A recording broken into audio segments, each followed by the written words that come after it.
बाकी जो एरिया है कर्फ्यूग्रस्त हॉटस्पॉट, उसमें कोई कॉम्प्रोमाइज नहीं होगा, ये स्पष्ट कह दिया गया है।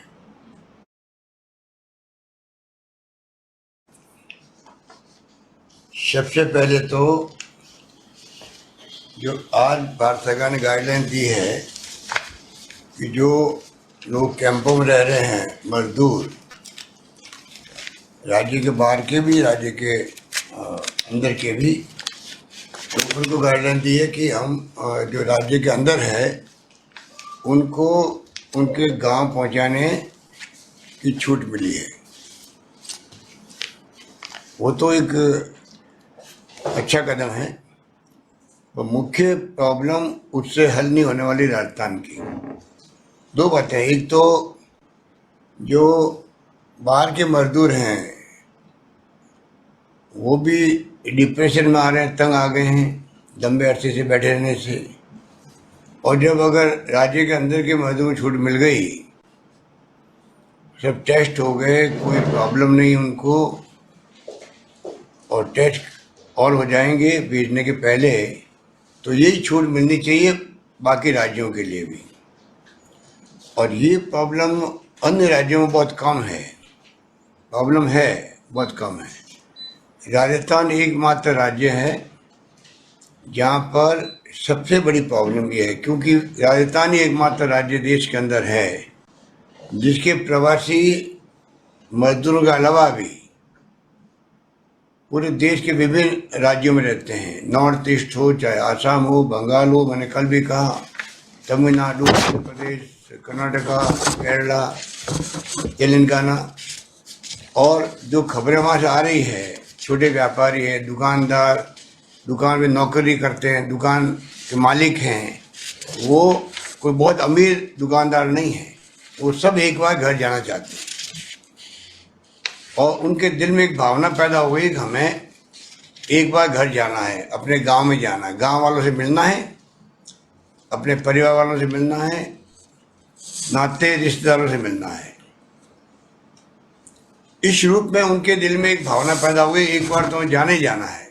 और उनके रोके बैठे हम लोग जो मजदूर है, उनकी भावना भी यही दिल के अंदर है, एक बार गांव जाके आएंगे।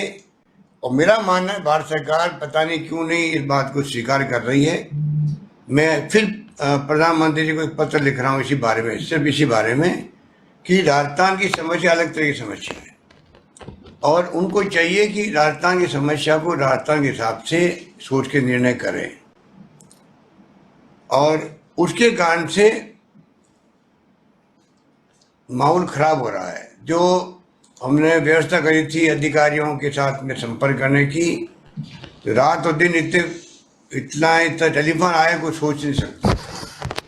तो मैं भारत सरकार से कहना चाहूँगा कि उनको वापस पुनर्विचार करें, एक बार छूट सबको दे जिससे कि वो गांव जा सके। और मेरा मानना है कि एक बार जाएंगे, 15, 20, 25 दिन के बाद वो खुद ही चाहेंगे, जो मजदूर होगा या दूसरा दुकानदार होगा, वापस जाके काम करना शुरू करना चाहेगा, उसमें कॉन्फिडेंस पैदा होगा। अभी वो बिल्कुल अलग तरह के माहौल में जी रहा है। तो मेरा मानना है कि राजस्थान की समस्या अलग तरह की है, और इसको हम लोग लगातार भारत सरकार से उठाते रहे हैं। प्रधानमंत्री के साथ मेरी बीसी हुई थी, तभी मोदी जी को हमने कहा था, पत्र भी लिखे हैं, और मैंने कहा आज मैं फिर पत्र लिखने वाला हूँ। तो ये बड़ा इश्यू बन गया राजस्थान के लिए।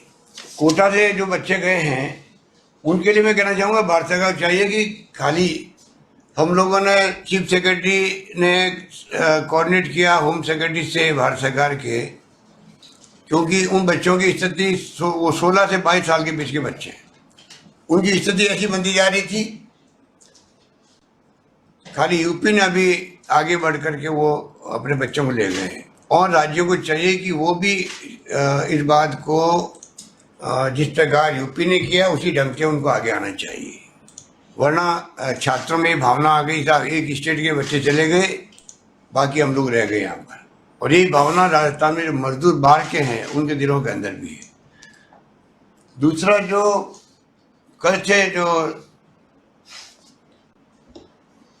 मॉडिफाइड लॉकडाउन शुरू हो रहा है, उसके लिए हमने कहा है कि एक तो सरकारी जो अधिकारी जिलों में और यहाँ पर सचिवालय में जयपुर के अंदर, ये हमने व्यवस्था करी है कि वो सेक्रेटरीज और डिप्टी सेक्रेटरी तक के लोग आएँ और उनका पर्सनल स्टाफ आए। और 1/3 जो कर्मचारी आने की पहले बात हम सोच रहे थे 1/3 बुलाएंगे, उनको भी रोक दिया गया है क्योंकि एक साथ में खोना उचित नहीं था। तो ये हमने कहा है कि हम उनके बारे में बाद में सोचेंगे। अभी हेड ऑफ डिपार्टमेंट और सेक्रेटरी इस तरह के लोग, डिप्टी सेक्रेटरी इस तरह के लोग आएंगे। 2 सप्ताह बाकी है, अभी 3 तारीख आने वगैरह, इसलिए हम चाहेंगे कि फेज वाइज सब फैसले करें। इसी प्रकार जो छूट दी गई थी नगर पालिका के बाहर जो है उद्योग काम शुरू कर सकते हैं, वही व्यवस्था कायम रहेगी। और ग्रामीण क्षेत्र में चाहे निर्माण के काम हो, चाहे माइनिंग के काम हो, इंडस्ट्री हो, सब चालू होंगे। पर शहरों के अंदर खाली वही इंडस्ट्री को अलाउ किया जाएगा जो अपने मजदूरों को प्रीमाइसेस के अंदर रखने के लिए तैयार होंगे या पहले से उनकी व्यवस्था की हुई है, उन्हीं को अलाउ किया जाएगा। जो इंडस्ट्री वाले लोग हैं, जो पास बने हुए हैं कर्फ्यू को देखते हुए, वो पास जो है पहले बने वही पास कायम रखने का फैसला किया है कि 3 महीने तक नए पास नहीं बनेंगे। जो पुराने पास है वही रिवाइव होंगे, वही काम करेंगे, वही एलिजिबल होंगे।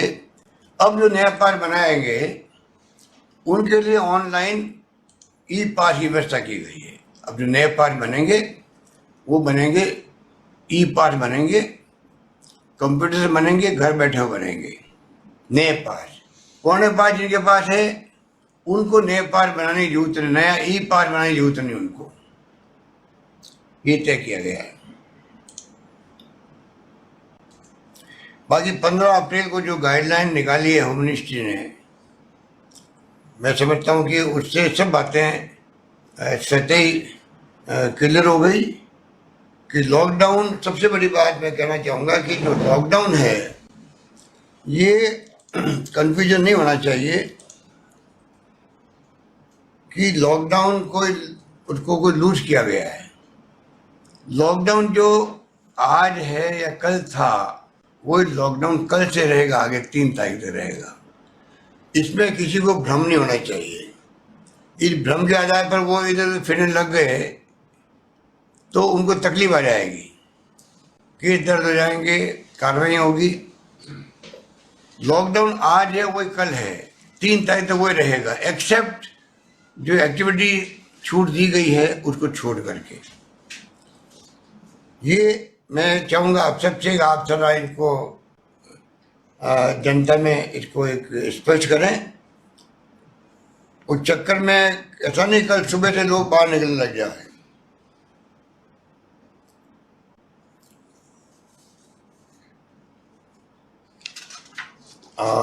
धन्यवाद। थैंक यू सर, आपके अत्यंत महत्वपूर्ण उद्बोधन के लिए। आप सभी का, मीडिया बंधुओं का स्वागत करता हूं मैं। आज जो हमारे साथ में मीडिया बंधु हैं उनमें रोहित परिहार जी इंडिया टुडे से, अनिल शर्मा जी वरिष्ठ पत्रकार, सचिन सैनी हिंदुस्तान टाइम्स से, राजीव जैन जी जनसत्ता से, Shri Naresh Sharma ji first India news से, नवीन जायसवाल न्यूज 18 राजस्थान से, श्री हमजा खान इंडियन एक्सप्रेस से, विशाल सूर्यकांत शर्मा पत्रिका टीवी से, विनोद मित्तल दैनिक भास्कर से, समीर शर्मा राजस्थान पत्रिका से और श्रुति जैन द वायर से। मैं पहले प्रश्न के लिए अनुरोध करूंगा श्री रोहित परिहार जी इंडिया टुडे से। ये जो काफ़ी डिप्रेसिव सा माहौल चल रहा है उसमें एक थोड़ा सा एक पॉजिटिव चीज़ शुरू होने वाली है, जो आपने एग्रीकल्चर सेक्टर में किसानों का प्रोक्योरमेंट शुरू हो रहा है और वो मंडियों में आएंगे काफ़ी, और 15 तारीख से कुछ आपने शुरू भी कर दिया है, कोटा में शुरू भी हो गया है। तो मैं आपसे ये जानना चाहता हूँ कि एक तो आपने उनकी सुरक्षा के किस तरह के स्टेप्स किए हैं कि ताकि सोशल डिस्टेंसिंग रहे, क्या उतने ही मंडी हैं जितनी पहले थी या आपने उनका नंबर प्रोक्योरमेंट का बढ़ाया है किसी तरह से, और तीसरा ये है कि किसानों के लिए आपने क्या कुछ खास स्टेप्स अनाउंस किए हैं कि उनको ठीक से सब ये फैसिलिटेट हो, और उनकी जो लेबर है वो किस तरह से डील करेंगे आप इसको? देखिए, जो सरकारी स्तर मंडी चल रही थी या गौण मंडियाँ हैं करीब 400, और जो जीएसएस और केवीएसएस इनको भी गौण मंडियों के रूप में अधिसूचित किया गया है, मतलब अधिकृत किया गया है, जिससे कि वो भी खरीदारी कर सके। तो 900 ही हो जाते हैं। फिर लगभग 1500 लोगों को हमने लाइसेंस दिए हैं सीधी खरीद करने के। और उसके अलावा सबसे बड़ी बात है कि ये सबको मालूम है कि जब एक साथ अगर सब किसान आएंगे बेचने के लिए या खरीदारी होगी तो भीड़ इकट्ठी होगी, तो पहले से जब ये फैसले किए गए उसके साथ साथ हम लोगों ने तय किया कि पटवार सर्कल वाइज सेलेक्टेड जिला प्रशासन की देख रेख के अंदर इस प्रकार की व्यवस्था हो, एक साथ में सब लोग नहीं आए। सोशल डिस्टेंसिंग मेंटेन करना मैं फिर कहना चाहूँगा, चाहे मंडियों की एक्टिविटी हो, चाहे कल 20 तारीख से मॉडिफाइड लॉकडाउन आ रहा हो, तब भी जो शर्तें हैं उन एरिया में जहाँ पर छूट मिल रही है वहाँ पे भी सोशल डिस्टेंसिंग की और मास्क लगाने की, उस पर छूट नहीं होगी। ये मेंटेन वहाँ उनको भी करना पड़ेगा जहाँ पर चाहे मंडियों का काम हो और चाहे वो अन्य एक्टिविटी सोरियो माइनिंग की हो या रियल इस्टेट की हो या और कोई व्यापार की हो, इंडस्ट्री की हो, सब में ये व्यवस्था की गई वो सोशल डिस्टेंसिंग मेंटेन करके रहें। ये थोड़ा दिमाग में रखें सब लोग कि ये बहुत ज़रूरी है। बाकी जो नेफेड और एफसीआई के द्वारा जो गेहूं की खरीद, चने की, सरसों की खरीद, ये तमाम खरीद के प्लानिंग बहुत ही अच्छे ढंग से बना ली गई है। और बारदाना जो जूट मिलें बंद पड़ी थी कलकत्ता के अंदर, तो बारदाना की बड़ी प्रॉब्लम रही है और भारत सरकार ने छूट दे दी है पुराने बारदाने को काम लेने की, जो पहले छूट नहीं थी। गेहूं के लिए बारदाना की कमी नहीं है, एफसीआई के पास में भी है, तिलम संघ के पास में भी है। इस रूप में पूरी व्यवस्था की गई है और मैं समझता हूं कि उसी रूप में तमाम केंद्रों पर एमएसपी के द्वारा भी और सीधी खरीद आराम से हो पाएगी। धन्यवाद sir, many thanks. Thank you Rohit ji, अन्नदाताओं के लिए प्रश्न उठाने के लिए। अभी मैं पुकारूंगा अनिल शर्मा जी अपने प्रश्न के साथ, कृपया। सर नमस्कार। नमस्कार सर, मेरा क्वेश्चन इकोनॉमी से रिलेटेड है। कोरोना वायरस की वजह से ऑब्वियसली इंडिया की और राजस्थान की इकोनॉमी पे बुरा प्रभाव पड़ा है, तो अपन क्या कैपिटल एक्सपेंडिचर और डिपार्टमेंट के एक्सपेंडिचर में अब बहुत बड़ी कटौती देखने वाले हैं आने वाले दिनों में? तो अगर कैपिटल एक्सपेंडिचर में अपन कटौती देखेंगे तो मतलब एसेट्स बिल्डअप नहीं होंगे सर, तो क्या अपन ऐसा कुछ आगे आने वाले दिनों में देखने वाले हैं? देखिए, वित्तीय प्रबंधन एक संकट की घड़ी से गुजर रहा है, केंद्र का भी, राज्यों का भी, सभी राज्यों का भी। लॉकडाउन के पहले स्थिति थी, पर लॉकडाउन और कोरोना ने और ज़्यादा स्थिति को गंभीर बना दिया है। अभी करीब 60-70% कमी आई है इसके अंदर, रेवेन्यू के अंदर। मार्च के अंतिम सप्ताह में ही करीब 3500 करोड़ रुपए की कमी आई थी एक सप्ताह के अंदर।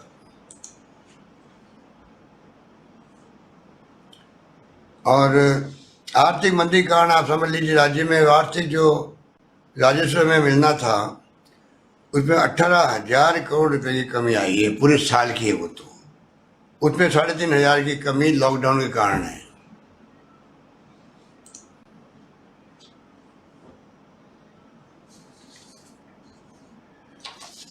बाकी जो हम लोग अभी एग्जामिन कर रहे हैं कि कहाँ खर्चे कम हो सकते हैं, वो करने का प्रयास करेंगे। राज्यों को विशेष पैकेज मिलना चाहिए भारत सरकार से, उसकी उम्मीद लगाए बैठे हैं सब राज्य सरकारें।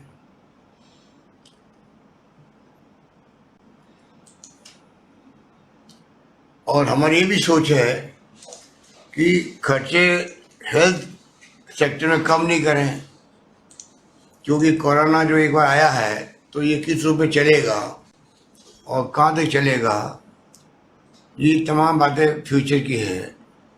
पर हमारा ध्येय और हमारा फर्ज बनता है स्टेट गवर्नमेंट ऐसे वक्त में किस प्रकार इंफ्रास्ट्रक्चर मजबूत करें। जो मैं पहले भी कह चुका हूँ कि चाहे वो आईसीयू बेड बढ़ाने की बात हो, एक उपकरण खरीदने की बात हो, उसमें वेंटिलेटर भी आते हैं, लेबोरेटरीज हर जिले में बनाने की बात हो, ये काम भी साथ साथ में चलने लग गए हैं। हम चाहेंगे कि हेल्थ स्ट्रक्चर राजस्थान का बहुत मजबूत बने, ये हमारा ध्येय है और उसके लिए हम लोग आगे बढ़ रहे हैं। जहाँ तक कटौती की बात है, वक्त बताएगा कि किस रूप में हम बजट जो बनाया है उसमें जो हमारे एसेंशियल सर्विसेज के या जो महत्वपूर्ण विभाग है उनमें कटौती हो नहीं सकती, पर पूरे बजट में किस प्रकार कटौती करेंगे ये फैसला अभी होना बाकी है। जब फैसला होगा ये हम आपको बता देंगे। धन्यवाद। Thank you sir. धन्यवाद अनिल जी। मैं हिंदुस्तान टाइम्स से सचिन सैनी जी से अनुरोध करूंगा कि कृपया अपनी बात रखें। सर नमस्कार। नमस्कार सर, कोरोना से अर्थव्यवस्था के साथ साथ समाज का हर वर्ग अवसाद, चिंता और भय से पीड़ित है। राज्य ने कई पहल की है जो देश दुनिया में सराही गई है।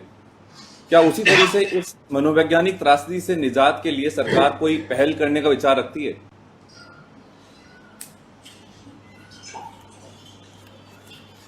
ये बात आपको मैंने अभी पहले क्वेश्चन में मैंने ये बात खुद ने बताई है कि किस प्रकार से ये अवसाद समझ लीजिए,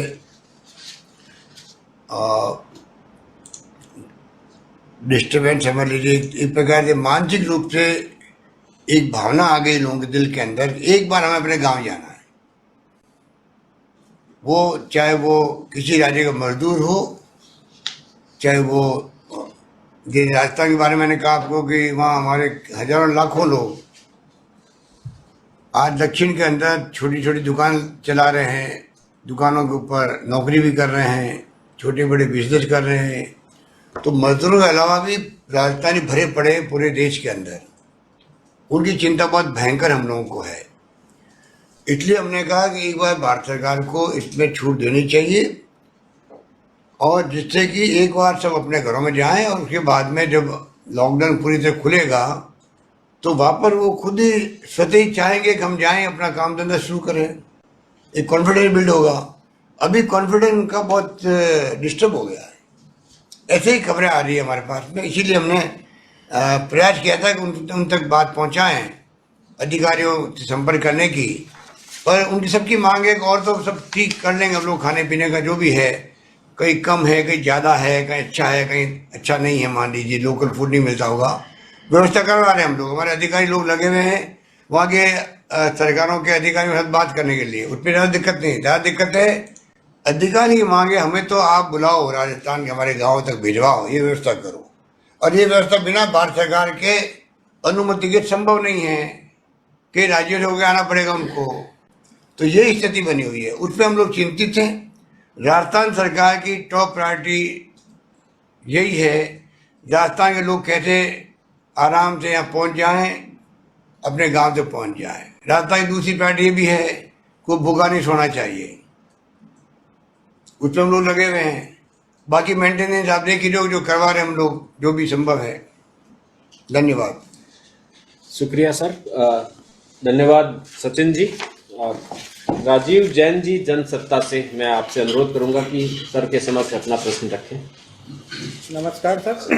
नमस्कार। वैसे तो जो मेरा सवाल था उसमें काफ़ी कुछ आपने स्पष्ट कर दिया, मॉडिफाइड लॉकडाउन को लेकर जो छूट के संदर्भ में था। फिर भी जो नगरपालिका क्षेत्रों में, छोटे कस्बों में एक भ्रम की स्थिति, जो छोटे दुकानदार हैं, किराना व्यापारी हैं, सब्जी वाले हैं, जिस तरीके के लोग हैं, उनको किस तरीके की छूट मिलेगी? क्या उनके लिए ई पास या उनके कोई दस्तावेज ही सबूत मान लिए जाएं कि भाई वो अपने जरूरी काम से जा रहे हैं, आ रहे हैं? ये जिला परिषद के माध्यम से जो 15 तारीख को जो गाइडलाइन जारी हुई है उसके अकॉर्डिंग टू ये लोग जो काम करने वाले गांव में लोग हैं, इनको तकलीफ नहीं आए, इस दिशा में हम लोगों ने बात कर रखी है। क्योंकि गांव में जब छूट मिली है तो गांव में भी भीड़ इकट्ठी नहीं होनी चाहिए, वहाँ पे दुकानों पे भी। आपने देखा होगा कई राज्यों में दुकानें डिस्टेंस मेंटेन कर रही है। हम भी चाहेंगे दुकानदार खुद भी मास्क लगाए, डिस्टेंस मेंटेन करे। हम चाहेंगे ग्राहक जो है वो दूर दूर खड़े रहे, सोशल डिस्टेंस मेंटेन करे। ये जो प्रोटोकॉल है लॉकडाउन का, इसको मेंटेन करवाना जरूरी है। और उसके अंतर्गत मैं समझता हूँ कि लोग समझ गए हैं, जो इतने दिन से घरों में बंद हैं वो समझ गए। मैं उम्मीद करता हूँ कि वो मेंटेन करेंगे। धन्यवाद। Thank you sir. Rajiv ji, शुक्रिया आपको। मैं अब नरेश शर्मा जी से अनुरोध करूंगा, कृपया अपना प्रश्न रखें। नमस्कार सर। नमस्कार। जैसे आपने अभी खुद कहा कि कोरोना की लड़ाई अभी कितनी लंबी होगी ये देखना होगा, और साथ में आपने ये भी कहा है कि जो मेडिकल इंफ्रास्ट्रक्चर है वो मजबूत करने पे आपका जोर रहेगा।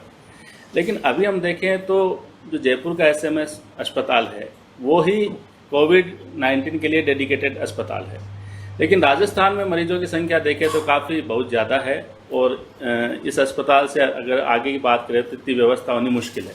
तो मेरा सवाल ये है कि क्या सरकार की कोई ऐसी प्लानिंग है कि कोरोना के जो डेडिकेटेड अस्पताल है उनके बारे में क्या प्लानिंग होगी? क्या इनकी संख्या बढ़ाई जाएगी, और कहीं इस तरह की प्लानिंग है? ये प्लानिंग क्यों है? तो ऐसा है कि पहले से ही करीब 92 अस्पताल जो पॉजिटिव मरीज है कोरोना के, उनके लिए चिन्हित कर दिए गए हैं। और जयपुर में 6 अस्पताल है, खाली एसएमएस का नहीं है। जयपुर में भी आप देखिए कि एसएमएस के अलावा RUHS जो यूनिवर्सिटी है, MGH जो हॉस्पिटल प्राइवेट यूनिवर्सिटी भी है और हॉस्पिटल भी है, जयपुरिया है, ESI है और नीम्स है। 6 अस्पताल जयपुर में कर रखे हैं। और जयपुर के अलावा भी पूरे राज्य में जो है चिन्हित किए हुए अस्पताल है, और उसी ढंग से वहाँ काम चल रहा है। 53 अस्पताल जो है कोरोना के इलाज के लिए वो अलग से चिन्हित किए हैं, और 4300 आइसोलेशन के बेड जो है जयपुर में विशेष रूप से बनाए गए हैं, और 21,000 बेड की व्यवस्था की जा चुकी है जयपुर के अंदर। तो कोई कमी कहीं नहीं रख रहे हैं। ये 1 लाख जो बेड हमने पहले डिक्लेयर किए थे उसके अलावा है ये। इसलिए जिस प्रकार मरीज बढ़ते हैं उसी ढंग से रहेंगे, और बिना लक्षण वाले जो पेशेंट हैं उनके लिए अलग व्यवस्था होगी, और जो लक्षण वाले पेशेंट उनके लिए अलग व्यवस्था होगी। धन्यवाद। Thank you sir. मैं अब अनुरोध करूंगा श्री नवीन जायसवाल जी से, न्यूज़ 18 राजस्थान से, अपना प्रश्न रखें कृपया। सर, दिल्ली में घटना हुई थी, एक ऑनलाइन फूड कंपनी के डिलीवरी बॉय पॉजिटिव पाया गया था, तो 72 लोगों को क्वारंटाइन किया गया था। हमारे यहाँ शहर में, प्रदेश में सभी जगह गली मोहल्ले में जो रेहड़ी वाले हैं, ठेले वाले हैं, सब्जियां बेच रहे हैं, कई मजदूर हैं जो बेकार हो गए, आजकल सब्जी बेचने का काम कर रहे हैं। एक तो उनके लिए अगर वो पॉजिटिव निकलता है तो कैसे जांच होगी, और उसके बाद उनके संपर्क में जो लोग आए हैं उनकी ट्रेसिंग कैसे हो सकेगी? देखिए, ये दिल्ली की घटना सबको मालूम है और काफ़ी पहचान उसका हुआ था, और राजस्थान के अंदर भी हम लोग सतर्क हैं। वैसे राजस्थान पूरे सतर्क है, आप लोगों के सहयोग से जो हमने कह रखा है। और ICMR ने गाइडलाइन दे रखी इसी प्रकार की, जो आपने कहा कि रैपिड टेस्ट हम उन लोगों को करवाएंगे जो लोग, जिसका जो कैटेगरी आपने बताई है सुपर स्प्रेडर, जिसमें ज़्यादातर डिलीवरी बॉय, दूध वाले, सब्जी वाले, किराना की दुकान वाले आदि शामिल है। इनका रैपिड टेस्ट भी करवाएंगे, और ये व्यवस्था करेंगे जिससे कि ये स्थिति पैदा नहीं हो कि किसी को दिल्ली की तरह घटना सामने आए, चाहे वो सब्जी बेचने वाले हों, चाहे कोई किसी तरह के लोग हों जो रोज़मर्रा के काम पड़ते हैं, एसेंशियल गुड्स के काम पड़ते हैं, उन सब के लिए रैपिड टेस्ट की व्यवस्था भी की गई है। और हम लोग टारगेट बना के चलेंगे जिससे कि ये प्रॉब्लम पैदा नहीं हो पाएगी। धन्यवाद। Thank you sir. Next in line is mister Hamza from Indian express. Please put forward your point of view. Sir नमस्कार। नमस्कार। सर मेरा सवाल रैपिड टेस्टिंग किट से ही है कि चाइना से जो ये किट आए हैं तो अभी तक कितने आ चुके हैं? टोटल जो 2 लाख का लक्ष्य था उसमें से कितने आ चुके हैं और इनकी प्रत्येक किट की लागत कितनी है?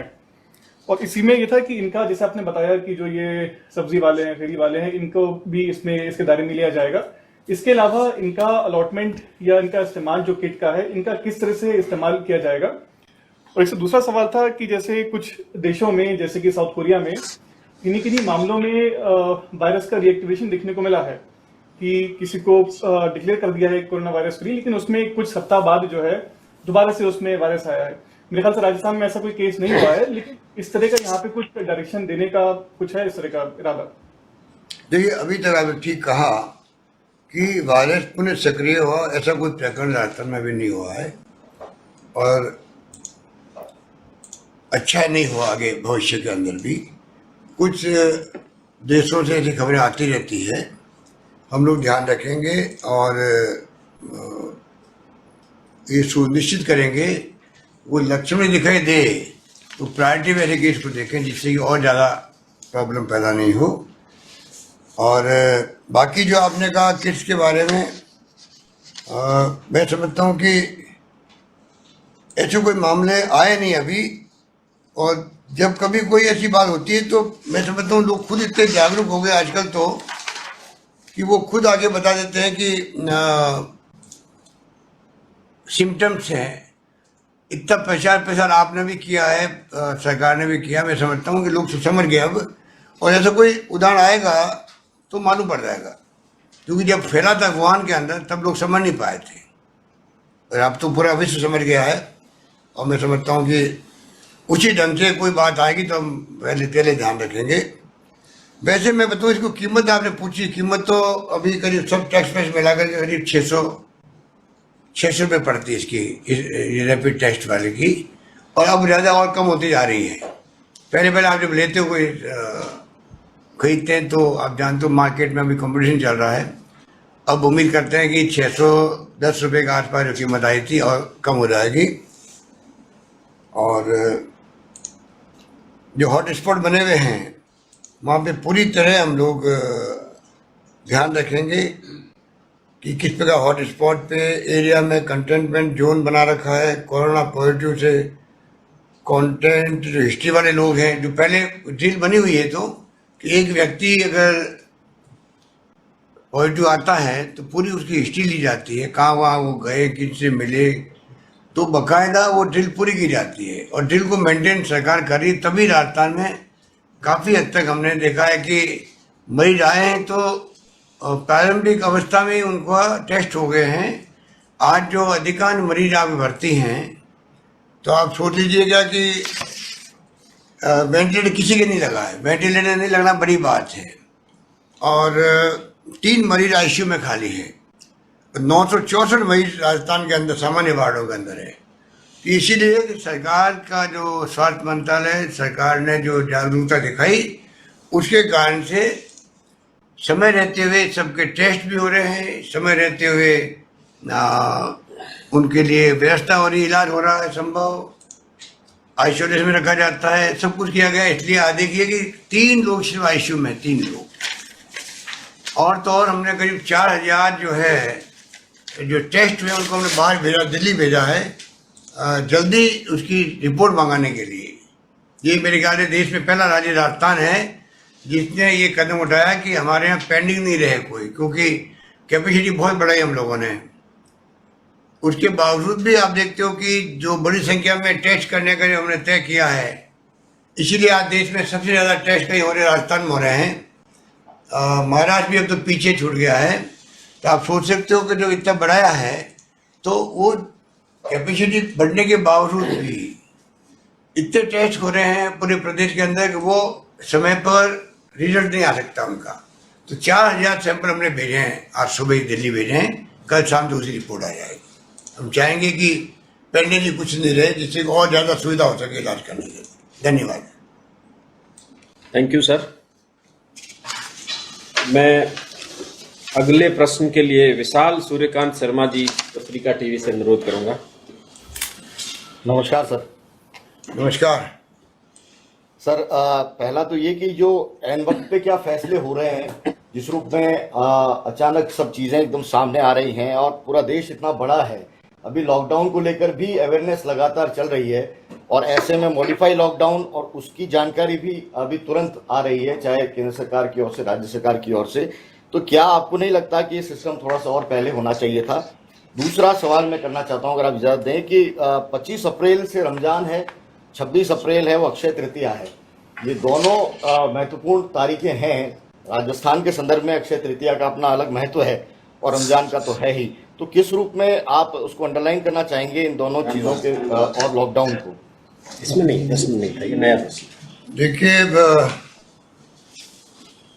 पहली बात तो यह है कि अक्षय तृतीया, आखा तीज जिसको कहते हैं, उसका महत्व सब लोग जानते हैं और रमजान का अपना महत्व है, सबके जहन में है।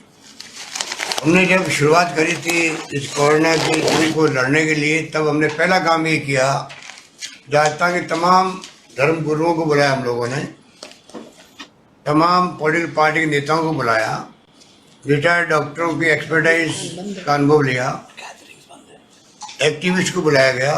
इसीलिए बुलाया गया कि समाज के हर तबके को हमने, हर वर्ग को इन्वॉल्व किया और उसका लाभ हमें मिल रहा है। देख रहे हैं राजस्थान में जो कुछ दिखाई दे रहा है आपको, राजनीतिक चर्चा अगर पूरे मुल्क में हो रही है तो उसके पीछे सभी लोग समाज के अक्रॉस द पार्टी लाइन सबने साथ दिया, तब जाके संभव होगा।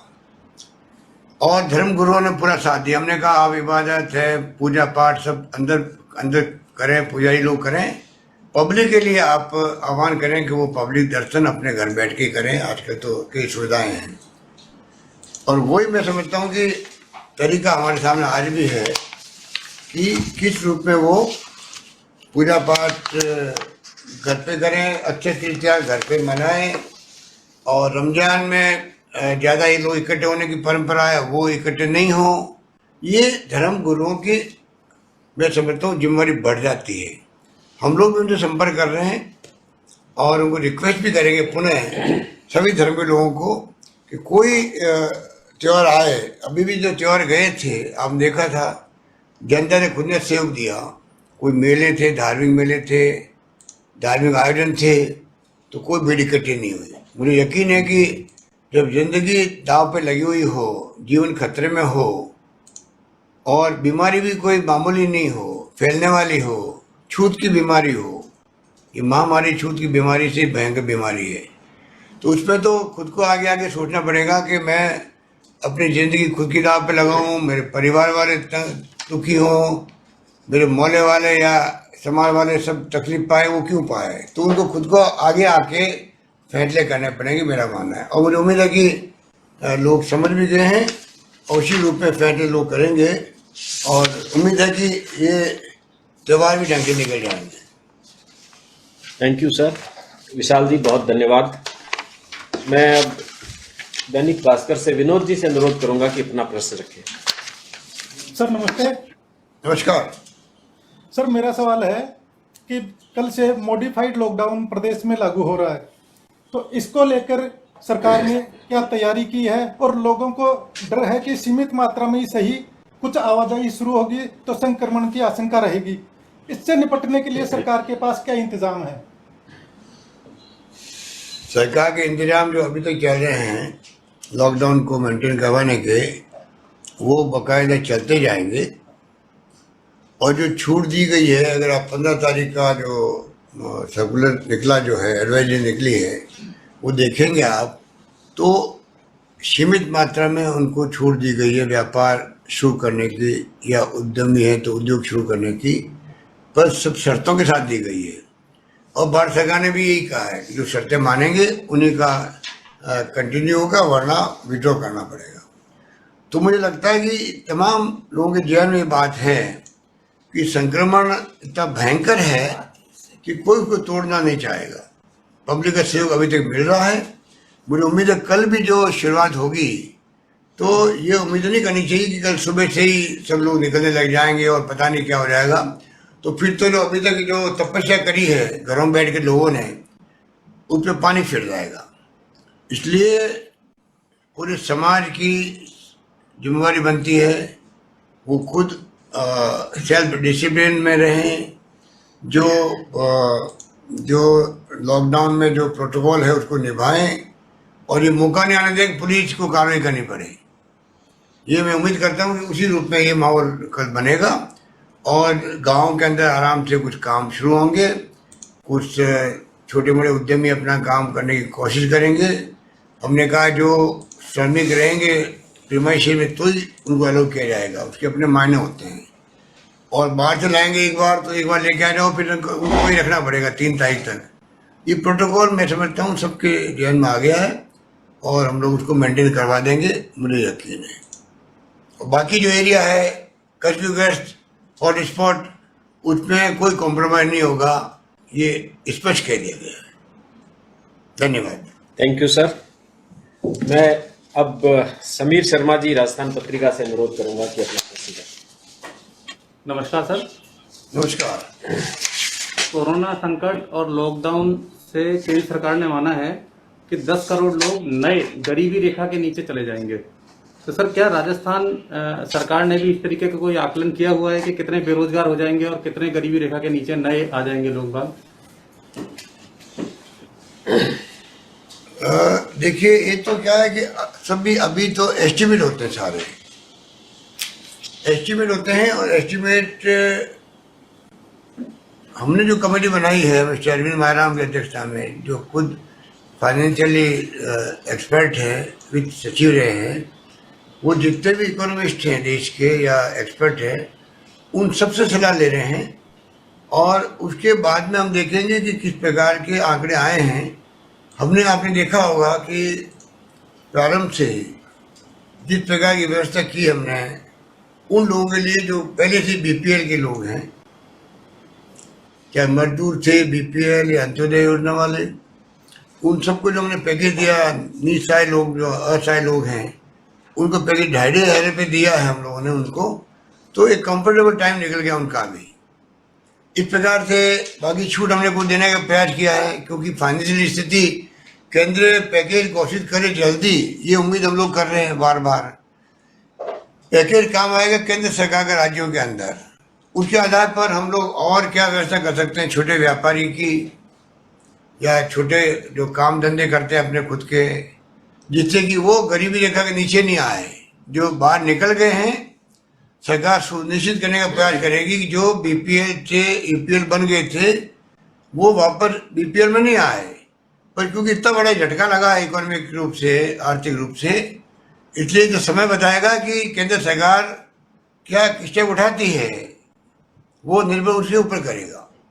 राजस्थान सरकार कोई कमी नहीं रखेगी योजनाएं लाने में, वित्तीय प्रबंधन करने में, जिससे कि हमारे यहाँ पर ईपीएल के लोग आगे बढ़े, पीछे नहीं जाए।